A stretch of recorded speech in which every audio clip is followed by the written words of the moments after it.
Mesdames et messieurs, amis de Catholique TV Gabon, bonjour. Nous venons en cette heure à rencontrer l'abbé Casimir Ondomba pour parler de quoi avec lui, pour parler de la déclaration Fiducia Supplicans sur la signification pastorale des bénédictions, publiée le 18 décembre dernier, à la veille même, dirais-je, de la fête du dimanche de la joie. Nous allons porter un regard de notre rédaction sur la déclaration de son Excellence Monseigneur Mathieu Madega, à l'époque évêque du diocèse de Mouila et président de la commission doctrine de la foi. Un retour sur les faits. Le lundi 18 décembre 2023, le préfet du dicaster pour la doctrine de la foi, son éminence Victor Manuel Cardinal Fernandez et Monseigneur Armando Matteo, secrétaire pour la section doctrine, rendent public avec l'approbation du Saint-Père la déclaration Fiducia Supplicans sur la signification pastorale des bénédictions.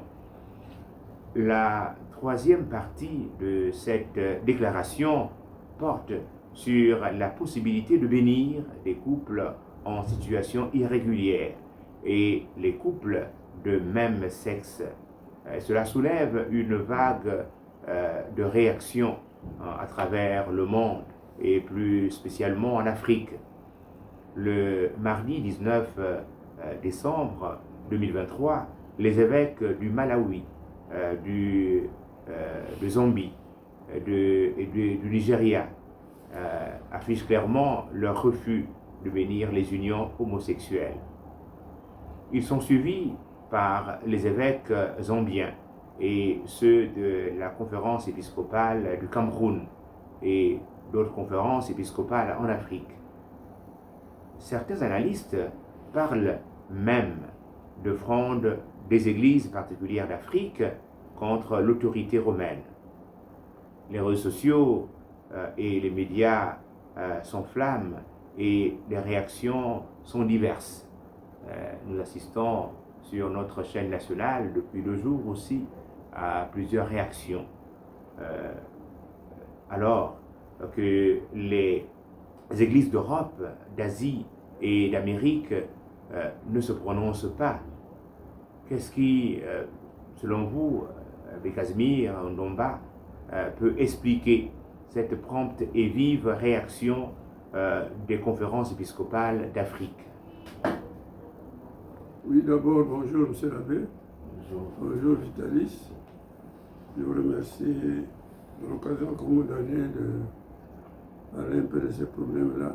Et je profite de l'occasion pour souhaiter à vous-même, que je ne l'ai pas fait, joyeux Noël, un peu de retard, et d'avant déjà, bonne heureuse année, et de souhaiter la même chose à tous nos auditeurs, ceux qui nous écoutent, de leur souhaiter cela de tout cœur. Bon, la réaction, vous savez, depuis le Concile Vatican II, tout ce qui concerne les problèmes sexuels, il y a des réactions différentes avec l'Europe et tout cela. L'Europe, c'est toujours, je parle surtout de l'Europe, parce que l'Amérique et l'Asie, j'en parle moins, mais l'Europe joue un jeu dangereux parce qu'ils veulent montrer que c'est les Africains qui ont certains problèmes. C'est ainsi que chaque fois qu'il y a des questions du célibat des prêtres, on a toujours voulu montrer que vraiment c'est les Africains qui encourageaient, qui luttaient contre le célibat des prêtres parce que les Africains, ils sont chauds et tout ça. Mais lorsque le voile s'est levé sur toutes les pratiques, les scandales, on a vu que ce n'étaient pas les Africains qui étaient vraiment les seuls, et même les plus scandaleux, sur le plan des mœurs. Donc ça ne m'étonne pas, parce que d'abord ces églises-là sont, je parle surtout de l'Europe, l'Europe où les églises sont vides. Ils sont sous la pression de quelques fidèles qui les restent.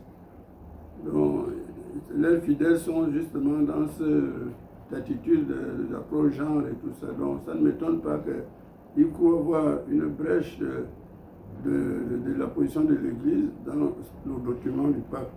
Lorsque j'avoue que je n'ai pas lu le document entièrement, je n'ai pas lu, j'ai eu l'information, mais quand M. l'abbé, ce que vous venez de dire là, vous dites, là, c'est d'abord la signification pastorale des bénédictions. Oui, il faut voir ça. La troisième partie de cette déclaration portant sur la possibilité de bénir les couples en situation irrégulière et les couples de même sexe, etc. Je trouve déjà, pour moi, c'est déjà anormal de mettre ensemble les couples en situation irrégulière. Il ne faut pas considérer les gens mariés à la coutume comme des concubinaires. Je m'oppose à ça.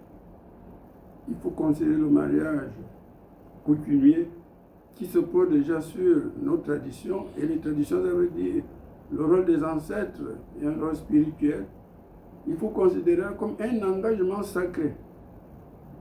Et si nos jeunes et nos peuples avaient déjà le courage de doter une femme dont de se marier coutumièrement, ce serait déjà la porte ouverte au mariage religieux. Quelqu'un qui n'est pas capable, en toute responsabilité, d'aller doter une femme pour que les enfants lui reviennent, qu'il soit responsable de cette femme-là, ce n'est pas la peine de lui donner des enfants. Hein. Parce que moi, je m'oppose à tous ceux qui remplacent leur bulletin de salaire avec les noms des enfants, père, machin, et qui ne prennent pas la femme. Chez nous, il faut dire ça. Hein. Une femme, une Gabonaise célibataire ou non mariée, les enfants appartiennent au Gabon, sont de nationalité gabonaise. Mais quelqu'un qui prend une femme, la coutume la marie, c'est un mariage. Bon, maintenant, on dit combien de femmes là, maintenant, il faut tâter tes poches. Tu peux prendre 10 femmes, machin, tu tâtes tes poches. Mais considérer le mariage coutumier comme n'ayant aucune valeur, moi je m'oppose à ça. Effectivement, je crois qu'on avait un peu plus conscience qu'effectivement, il ne faut pas dire que le mariage coutumier n'est pas une union. Et voilà, moi je dirais qu'on peut bénir les gens mariés à la coutume. En leur disant, ce n'est pas ça, vous n'êtes qu'en marche, vous êtes en marche, c'est une demande de conversion, vous êtes en marche, bon. Vous avez quand même fini. On peut bénir une famille de polygames avec les enfants et tout. C'est une famille. Donc on peut les bénir. Donc mettre dans le même, dans le même panier les couples disant en situation irrégulière et les autres, c'est pas la même chose. Maintenant,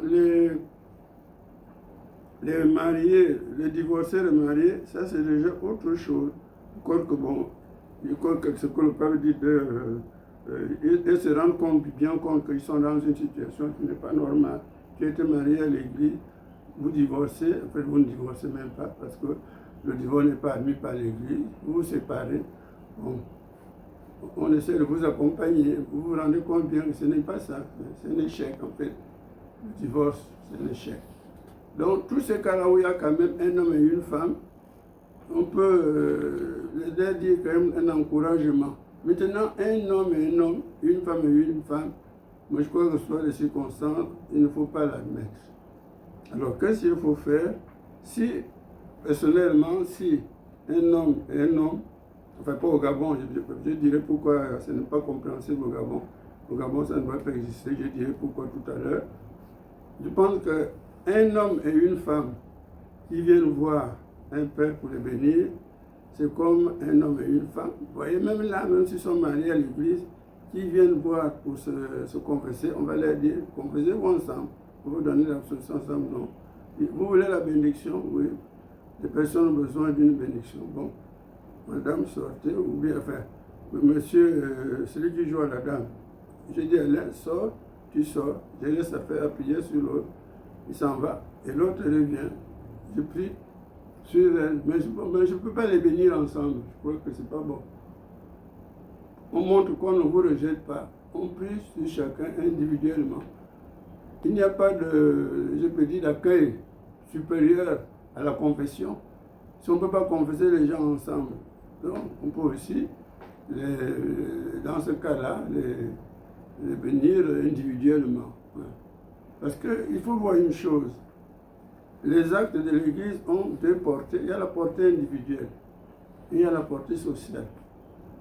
Mais supposons dans un pèlerinage, les gens savent que d'abord, est-ce qu'il y a des pèlerinages où on peut déjà admettre les homosexuels, je n'en sais rien.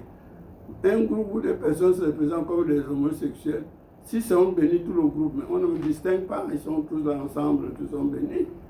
Maintenant, les deux se présentent comme à Cana, où les mariés se présentent, ils viennent, on les bénit devant les gens en disant voilà, on bénit un couple d'homosexuels ou de lesbiennes. Je pense que là, ce n'est pas normal, pour ne pas encourager les autres. Pour ne pas encourager les autres. Donc, les Africains sont très sensibles devant ces problèmes-là. Ce n'est pas une fronde contre le pape, non. D'abord, pour parler dans notre vocabulaire ecclésiastique, le pape parle, le pape est infaillible. Quand il parle avec son autorité suprême de chef, de pasteur suprême de l'Église, sur les mœurs, la foi et les mœurs, ex-cathédrale, dit-on, en langage technique. Ce n'est pas tout document ou toute déclaration du pape, et surtout toute déclaration du Vatican qui est infaillible. Donc moi je trouve que c'est déjà heureux que les conférences épiscopales puissent réagir. Ce n'est pas une fronde contre le pape. Bon, d'abord, je vous avouerai une chose. Je viens de vous dire là que je n'ai pas lu le document. Non. Pourquoi pas? Je ne l'ai pas lu. Moi, je ne suis pas bien placé là où il y a les documents et tout. Hein. Je ne suis la télévision, je ne suis pas. J'ai toujours un petit retard sur l'information. Ça, je reconnais ça. Bon, bref. C'est pour dire qu'il y en a peut-être qui n'ont même pas lu. Qui n'ont même pas lu de près le document du pape. Se prononcent déjà. J'ai fait allusion au document du pape Urbain Vitae sur la vie humaine. C'était le 25 juillet 1968. Le pape Paul VI, le pape s'est écrit sur la pilule, enfin, Urbain Vitae. Donc, Urbain Vitae. En fait, c'était Urbain Vitae, la vie humaine. Ça veut dire qu'il fallait respecter la vie humaine. On ne peut pas interrompre la grossesse comme ça. On ne peut pas, à tous les moyens, en fait, c'est pas pour interrompre la grossesse. Tous les moyens ne sont pas permis, et d'ailleurs, on ne permet même pas d'interrompre la grossesse. Mais est-ce que tous les moyens pour éviter les grossesses sont permis? Non, le pape disait non, tout n'est pas permis, etc., etc.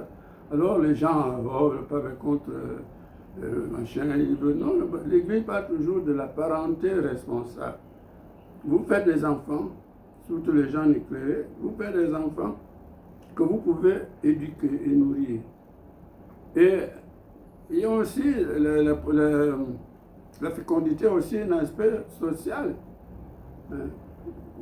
Actuellement, en Europe, ils ont semblant, ils croient qu'ils sont nombreux, c'est bien, mais nombreux, je ne sais pas s'ils sont vraiment nombreux, parce qu'il y a des populations vieilles, des populations vieillissent.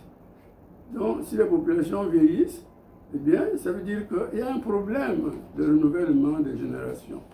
Alors, quand on parle d'interrompre les grossesses, etc., ça veut dire que à la longue, c'est le vieillissement de la population qui sera en jeu. Et le pays le plus peuplé du monde jusqu'à présent, la Chine, est obligée de revoir ces mesures pour limiter les naissances. Alors, à plus forte raison, les pays comme l'Allemagne consortent, donc, c'est pour dire que les gens, parfois, même les théologiens se prononcent sur les documents du Vatican. On lit. Hein. Ils se laissent aller par les impressions d'une presse qui recourt au sensationnel et sans aller au fond des choses. Donc, personnellement, je dirais d'abord qu'il faut tenir compte de ça. Les polygames sont en situation irrégulière, mais on ne peut pas les mettre sur le même banc que les gens mariés à la coutume. Non. Maintenant, les concubinaires, le concubinage et tout ça, bon, je ne sais pas. Le concubinage, je ne sais pas. Le concubinage, Donc, je ne sais pas exactement pourquoi. En tout cas, la réaction, ça ne m'étonne pas. Les gens veulent montrer que le pape a des positions. Dès qu'il y a une ouverture, voilà, on se lance là-dessus. Je ne sais pas quel voyage le pape avait fait. Je crois que c'est même François encore. Je venais, je crois, d'un voyage là. Les journalistes l'ont interpellé dans l'avion. Il a dit un mot, allez, le pape est pour. C'est toujours ça. On ne comprend pas le monde aujourd'hui. Hein. Le monde aujourd'hui est peuplé d'athées, je ne dirais peut-être pas d'athées, mais des gens qui n'ont pas une foi ferme, des gens qui sont là toujours à dénigrer l'Église, mais on dirait qu'ils épient la moindre parole du pape qui va dans le sens d'encourager leurs tendances. Ils n'obéissent pas au pape, mais ils utilisent le pape pour justifier leur position. Donc ça ne m'étonne pas que pour les Européens, ils disent voilà, l'Afrique se révolte, les gens qui, le pape est toujours sûr d'être suivi par ces gens-là. Vous voyez, ce sont eux qui maintenant se lèvent contre le pape et tout cela. Non? Casimir, 5 jours après la publication de la déclaration Fiducia Supplicans, le samedi 23 décembre 2023, la conférence épiscopale du Gabon a réagi à travers le document de la commission épiscopale doctrine de la foi, signé de Monseigneur Mathieu Madiga, l'évêque du diocèse de Mouila, président de cette commission. Comment trouvez-vous cette réaction de Monseigneur Mathieu? Bon, Monseigneur Mathieu, il a joué son rôle en tant que vice-président de la conférence épiscopale. Il ne faut pas que le président de la commission. Oui, mais il est aussi. Le vice-président, c'est Monseigneur Ibaba. Monseigneur Ibaba, hein, l'autre président, c'est le président d'OIM. Oui. Ah, d'accord, faut que je me perds dans les. Ah oui, Monseigneur. Monseigneur Mathieu, jusque-là, c'est lui qui était ancien président. Président. Oui, que l'autre a remplacé. Oui. Il n'a pas été rétrogradé à la vice-présidence. Bon, d'accord. Bon.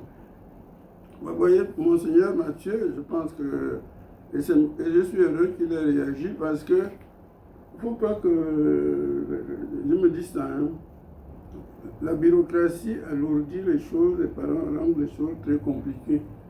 Moins de choses, on attend que les évêques se réunissent, on attend que, alors que l'évêque, surtout entouré de sa commission de doctrine de la foi et tout cela, il a le droit de réagir parce que bon, le sujet est brûlant et les chrétiens attendent une réaction de l'Église. Mais à mon avis, la réaction de Monseigneur Mathieu non seulement est opportune, à mon avis, elle est simple. Les gens l'attendent parce que le Gabon ne va pas dans le sens... le Gabon va dans le sens que je viens de dire, le sens de la natalité. Et alors, je reprends en disant que on insiste surtout de ce qui concerne les homosexuels. Parce qu'un couple polygame, ou bien un couple même monogame qui n'est pas marié à l'église, je ne vois pas pourquoi on ne pourrait pas les bénir. On baptise bien les enfants de tout ce monde-là, mais on ne va pas baptiser les enfants des lesbiennes, il n'y en a pas. Et dans la prière de bénédiction au terme du baptême des enfants, oui. Il y a une bénédiction accordée à la maman, oui. Au papa, oui. Et à tous ceux qui sont venus participer à... Voilà, oui, c'est ça. Et l'Église ne se demande pas pour, celui ou celle qui vient demander le baptême, l'enfant est-il marié à l'Église ou pas, mais le salut est accordé à tous. Mais vous voyez quand même l'Église exige, en tout cas, souhaite grandement que les parrains et marraines soient quand même des chrétiens en règle. Même s'il y a encore, il peut y avoir quelques recherches, mais soit quand même au moins un des parrains ou marraines soit en règle. Soit en règle, ça veut dire que les catholiques qui pratiquent. Hein. C'est pour dire qu'on élargit, en même temps, on dit quand même que s'ils vont enseigner à leurs enfants, s'ils ne sont pas quand même quelque chose de catholique. Mais quand il s'agit de, comme vous venez de dire là, tous ceux qui aiment l'enfant, si quelqu'un vient déjà au baptême de l'enfant, ça veut dire qu'il respecte ce que l'enfant reçoit. Il respecte ce que l'enfant reçoit. Donc, Monseigneur Mathieu, je pense qu'il a bien fait de se prononcer pour qu'on ne se dise pas que parler. Comme ça devient maintenant une affaire des églises, soi-disant contre le pape, contre ceci. Monseigneur Mathieu a bien fait de se prononcer, non pas en solitaire, hein, non pas en seul cavalier seul, mais au nom de la conférence épiscopale, parce qu'il dirige une commission dont le rôle est justement de se prononcer sur ce genre de situation. Et nous souhaitons que le CAP soit plus fréquent, pas seulement dans le cadre doctrinal, mais dans d'autres situations sociales et tout les prochaines, que l'évêque chargé de telle commission puisse appeler la commission et se prononcer, au lieu d'attendre que la conférence se réunisse, ou que dit l'élève, et puis si quelqu'un dit, oh, je n'ai pas fait ça, je n'étais pas là, je n'ai pas été consulté. Non. Si les évêques, la conférence épiscopale fait confiance à ces diverses commissions, ils doivent se reconnaître dans ce qui se dit, d'autant plus que, à mon avis, si l'évêque responsable ou même le père responsable ne sait pas trop dans quel orienteur, il peut téléphoner à d'autres évêques, vous dire voilà, je vais dans ce sens-là. Quelqu'un vient dire, moi je ne me reconnais pas dans telle déclaration. Surtout que dans chaque commission épiscopale, il y a une parité.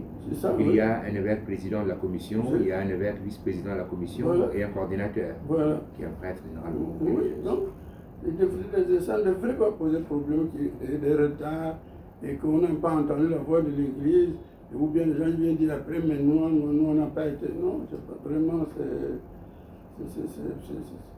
c'est regrettable. Il faut que la conférence épiscopale soit dynamique.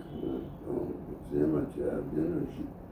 Et il dit que le CTRI, donc le comité pour la restauration, c'est vraiment une préoccupation chez moi. C'est une préoccupation chez moi, la natalité.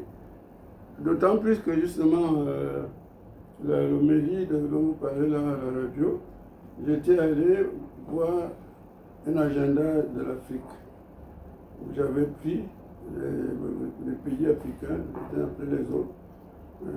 J'avais même dit que ce que je suis en train de révéler là, ce n'est pas des secrets de la défense ou du machin, non, c'est ce que tout le monde peut faire. Hein. Si moi j'ai pu aller voir un agenda, oui, un agenda, c'est même pas un agenda, comment on appelle ça, oui, les agendas. Donc n'importe qui peut faire ça avec un crayon. Qu'est-ce que j'ai fait? J'ai pris les pays africains, les uns après les autres, et j'ai classé par la population, la superficie, la densité de population. Avec ces trois facteurs-là, j'ai classé.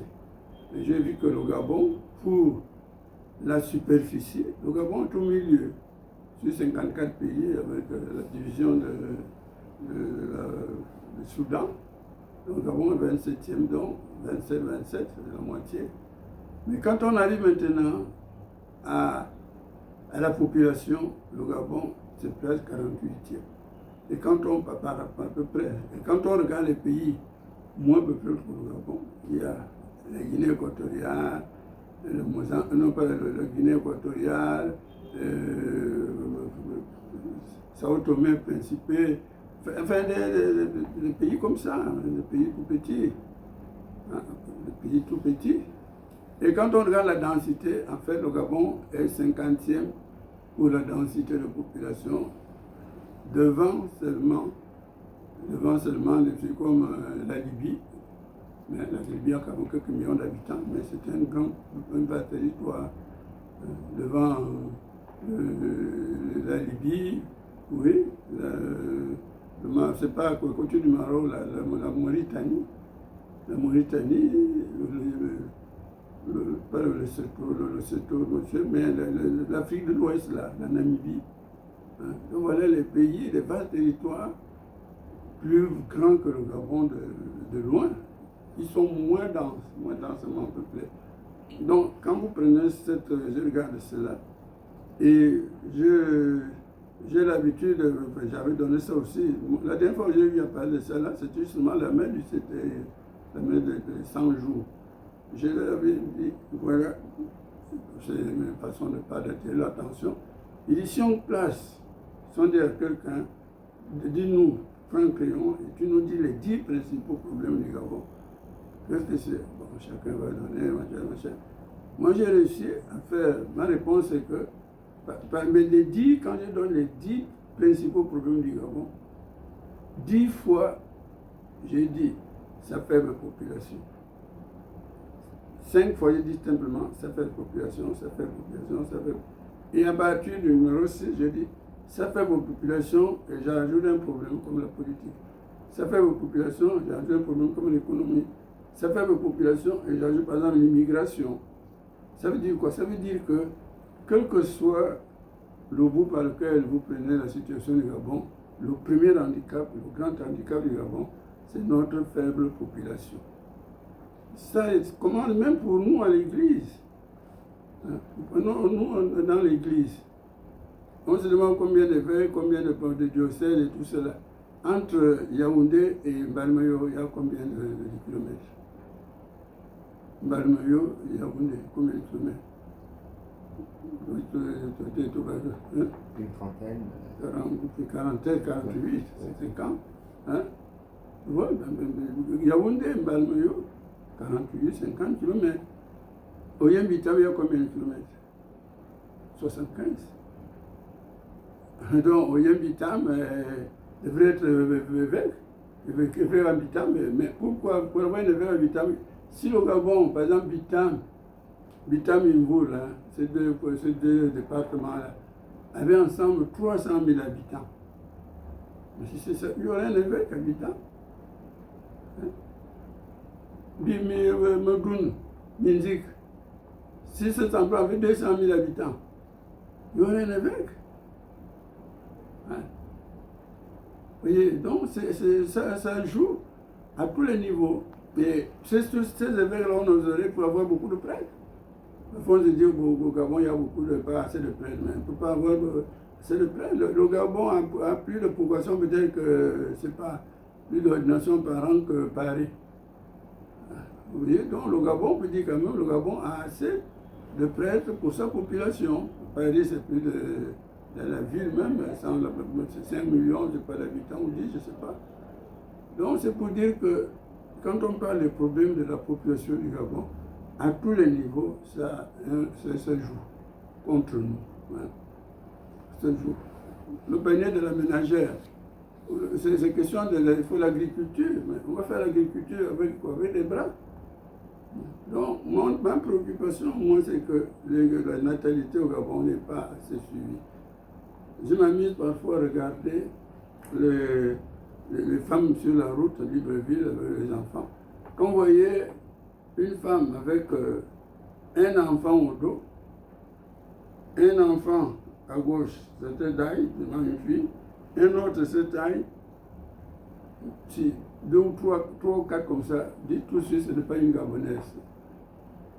Moi, je parie tout de suite que ce n'est pas une Gabonaise. Parce que nos mamans, je me rappelle quand ma maman, il y avait ma grande soeur, il y avait mon maman qui traînait là, ma petite soeur au dos. C'était fréquent. Aujourd'hui, les Gabonais ne font pas assez d'enfants. Ils ne font pas assez d'enfants. Et qu'est-ce qu'on a les raisons? Oh, l'école est chère, oui, mais les autres, ils font des enfants. L'école est chère, la santé. Or, ça ne devrait pas être des arguments, puisqu'au Gabon avait les moyens d'avoir plus d'enfants et tout cela, comment on appelle ça, les allocations familiales. Hein, les allocations familiales qu'il faut payer directement à la femme, à mon avis. À la femme. Et on regarde après les fonctions et tout, jusqu'à les allocations. Une fille de 18 ans qui fait des enfants, tout sur les allocations. Si elle a 16 ans là, le mari et le chien s'en occupent, parce qu'il ne faut pas favoriser les grossesses précoces. Non. À 18 ans, la fille est majeure. Si elle a un enfant, elle peut avoir sa bourse d'études avec son enfant, on en tient même compte. Et les couples d'étudiants, je reconnais, on était en France l'autre temps, là, il y avait des gens qui faisaient leur doctorat, mariés, 3 à 4 enfants, avec la bourse, ils préparaient leur doctorat. Hein? Mais aujourd'hui, pourquoi c'est quand on veut faire une politique nataliste, on tient compte de tout. On ne va pas dire on fait d'abord l'étude, l'école, après l'école, on veut faire des enfants. Ça peut être un conseil. Mais s'il y a les enfants qui viennent, on s'en occupe. On s'en occupe. On s'en occupe. Merci, M. l'abbé. Non, je n'ai pas terminé. Enfin, voilà mon point. Donc, pour moi, je l'ai dit, surtout au CTI là, je l'ai dit, il faut fixer le cap à 10. 10 quoi? 10 millions. C'est-à-dire que... 10 millions d'habitants? Oui. Pas au Gabon. Des Gabonais. Tant que les Gabons naissent, présents au Gabon, présents en Suisse, présents en France, tout cela, quand on compte tout ce monde-là, ils font 10 millions de Gabonais. Tant qu'on n'a pas atteint ce chiffre-là, ce qui amène les histoires de l'approche, genre, les machins, on dit, nous ne sommes pas encore, nous n'en sommes pas là. Donc, est-ce que le peuple a dit de bénir le couple homosexuel? Dit, nous n'en sommes pas là. On n'a pas nos 10 millions d'habitants, donc on ne peut pas bénir les couples homosexuels. Le problème ne se pose même pas. Il faut dire que le problème ne se pose même pas.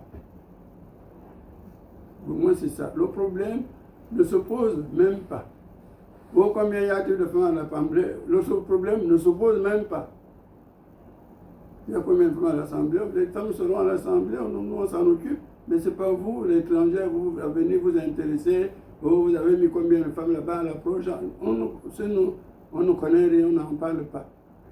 Pour moi, c'est vraiment ce que, pas seulement le CTR ou bien la conférence épiscopale, ça peut être la réponse du Gabon. C'est pour ça que je dis 10 millions, si on n'a pas 10 millions d'habitants, 10 millions de Gabonais, toutes ces questions d'approche, questions de machin, de liberté d'avortement, sauf en cas de santé, bien sûr, si la vie de la mère est en jeu. Tous ces problèmes, on n'en parle pas. On n'en parle pas. Bon, évidemment, moi je ne sais quoi, je suis rien, je suggère. On n'en parle même pas. Donc, le pape a dit de bénir le machin que vous tiens pas, il pense que ça, le problème ne se pose même pas au Gabon. Le pape ne l'a pas dit, mais moi, je ne m'intéresse même pas parce que le problème ne se pose pas au Gabon. Monsieur l'abbé, dans le fond du document de Monseigneur Mathieu Madiga, qui dramatise la situation et appelle le peuple de Dieu à la joie et à la rencontre. Je crois que c'est ça pour la prière. La prière et la joie. La prière et la joie. D'autant plus que, à mon avis, il y a beaucoup de Gabonais peut-être, je ne sais pas si je les scandalise, quand on fait la prière, les intentions ici dans notre chapelle, là, il m'est arrivé 1, 2 ou 3 fois de dire, prions pour les mécontents de la transition. Les mécontents de la transition. Avant, je disais les mécontents et les victimes de la transition. Après, j'ai enlevé le mot victime. Je dis il n'y a pas de victimes de la transition. Ceux qui se croient victimes de la transition, en fait, ce sont... vous êtes victime d'un changement historique, quand même. Je dis, il vaut mieux dire les mécontents. Les mécontents. Monseigneur a raison de demander, il faut prier. Parce qu'on peut savoir que il y a des gens mécontents de la transition. Ça, c'est un autre débat. Il y a des gens mécontents de la transition pour diverses raisons. Pour diverses raisons. Parce que le démon, soyez dans la joie, le démon n'aime pas quand les gens... Là, je dis carrément, c'est un travail de diable. Le démon n'aime pas quand les gens...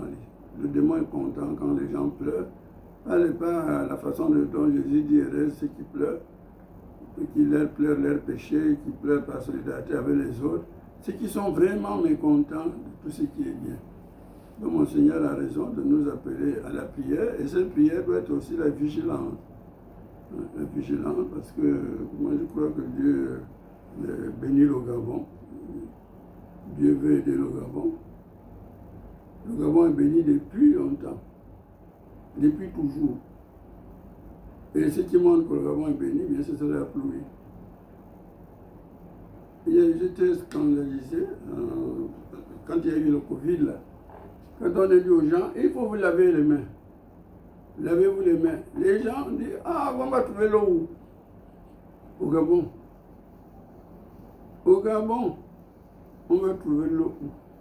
Ça, c'est un symbole. Ça veut dire que Dieu peut vous noyer, vous inonder de ses bienfaits. Si vous ne savez pas les accueillir, vous allez vous tuer comme devant. On va se laver les mains avec quoi?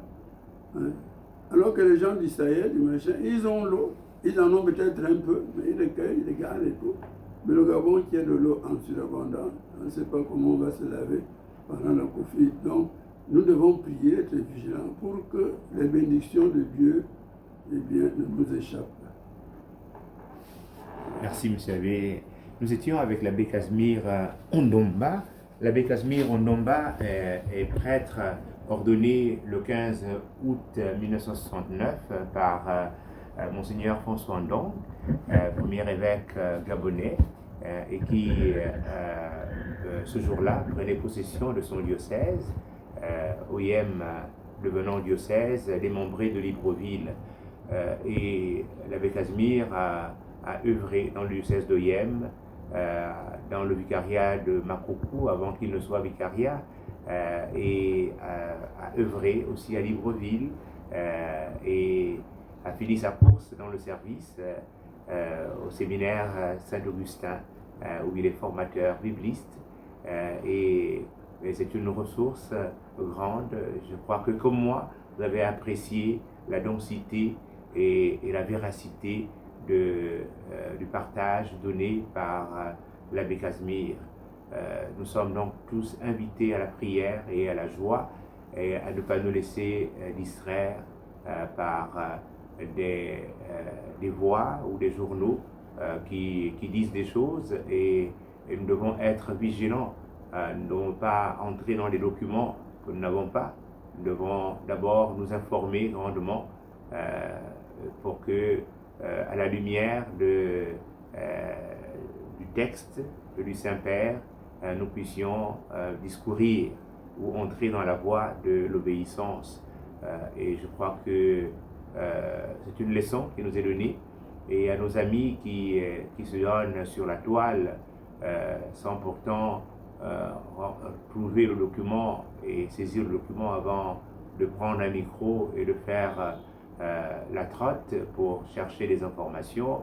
Mais il est aussi bien de venir en église pour rencontrer les personnes d'église et évoquer les questions d'église, et non pas parce que c'est catholique, donc universel, que tout le monde a cité à la parole pour se donner sur la place et parler du Saint-Père, qui, lui, est dans le collège des apôtres, est le seul à avoir un successeur, parce que Pierre, c'est Pierre, je bâtirai mon église, et le successeur de Pierre, c'est le pape.